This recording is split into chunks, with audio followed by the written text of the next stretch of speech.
53 railway स्टेशनों का उद्घाटन केंद्र की सरकार कर रही है। प्रधानमंत्री नरेंद्र मोदी विशेष तौर पर उद्घाटनी समागम के मद्देनजर स्पीच करनगे, तस्वीरां दिखावांगे कि आखिरकार बोला भी था। प्रोजेक्ट सी। एक दशक पहले तक अमृत भारत जैसी आधुनिक ट्रेन की कल्पना बहुत मुश्किल थी। एक दशक पहले तक नमो भारत जैसी शानदार रेल सेवा के बारे में किसी ने कभी सोचा नहीं था। एक दशक पहले तक विश्वास ही नहीं हो पाता था कि भारतीय रेल का इतनी तेजी से बिजलीकरण होगा। एक दशक पहले तक ट्रेन में स्वच्छता, स्टेशन पर सफाई, ये तो बहुत बड़ी बात मानी जाती थी। आज ये सब रोजमर्रा की जिंदगी का हिस्सा बन गए हैं। एक दशक पहले तक मानव रहित फाटक भारतीय रेल की एक पहचान बन चुकी थी, एक आम तस्वीर थी। आज ओवरब्रिज, अंडरब्रिज से वे रोक-टोक और दुर्घटना रहित आवाजाही सुनिश्चित हुई है।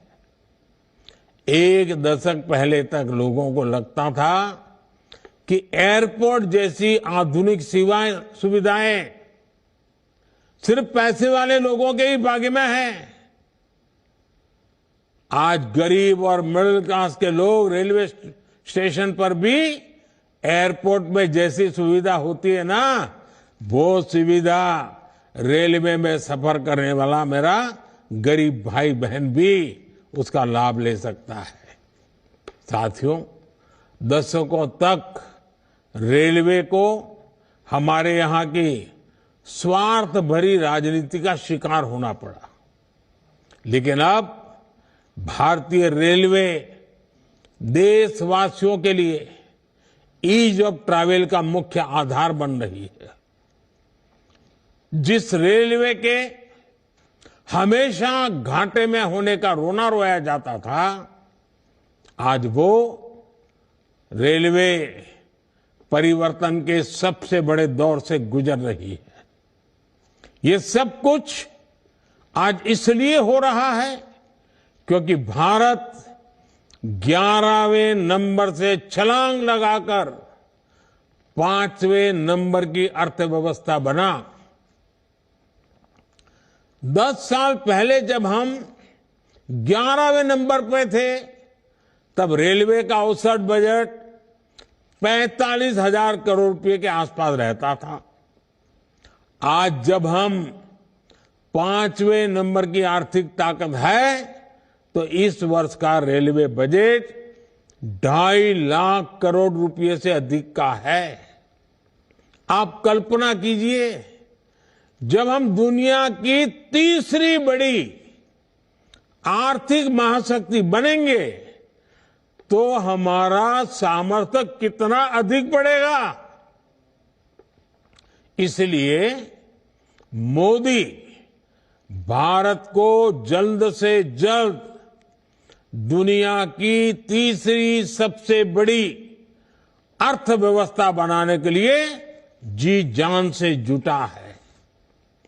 लेकिन साथियों, आपको एक और बात ध्यान रखनी है। नदी नहर में पानी चाहे कितना भी क्यों न हो, अगर मेड़ टूटी हुई हो तो किसान के खेत तक बहुत ही कम पानी पहुंचेगा।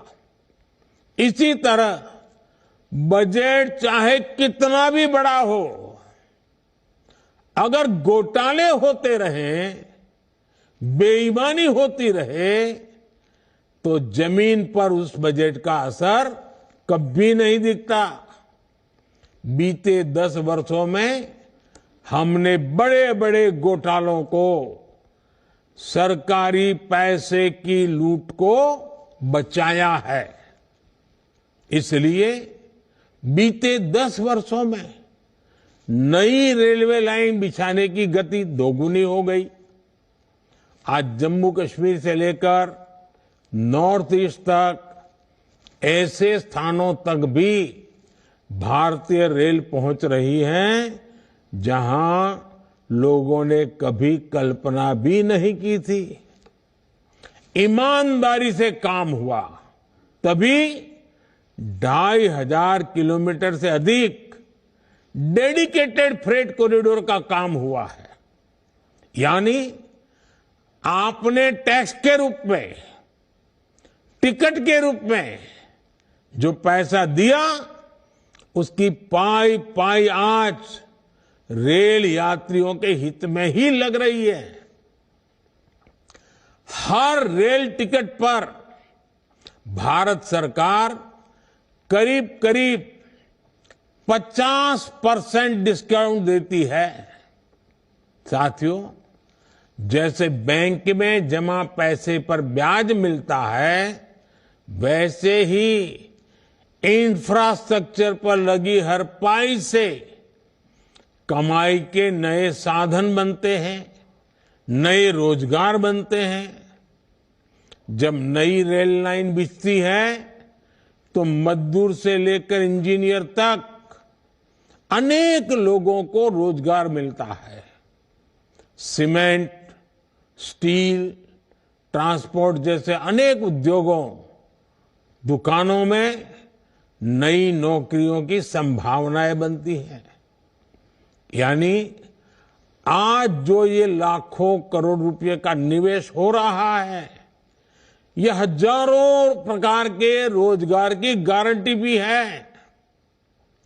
जब स्टेशन बड़े और आधुनिक होंगे, ज्यादा ट्रेनें रुकेगी, ज्यादा लोग आएंगे, तो आसपास रेहड़ी पटरी वालों को भी इससे फायदा होगा। हमारी रेल छोटे किसानों, छोटे कारीगरों, हमारे विश्वकर्मा साथियों के उत्पादों को बढ़ावा देने वाली है। इसके लिए वन स्टेशन वन प्रोडक्ट योजना के तहत स्टेशन पर विशेष दुकानें बनाई गई है। हम रेलवे स्टेशनों पर हजारों स्टॉल लगाकर उनके उत्पाद बेचने में भी मदद कर रहे हैं। साथियों, भारतीय रेल यात्री सुविधा ही नहीं है, बल्कि देश की खेती और औद्योगिक प्रगति का भी सबसे बड़ा वाहक है। रेल की गति तेज होगी तो समय बचेगा। इससे दूध, मछली, फल, सब्जी ऐसे अनेक उत्पादन तेजी से मार्केट पहुंच पाएंगे। इसमें उद्योगों की लागत भी कम होगी। इससे मेक इन इंडिया को, आत्मनिर्भर भारत अभियान को गति मिलेगी। आज पूरी दुनिया में भारत को निवेश के लिए सबसे आकर्षक माना जा रहा है। इसका एक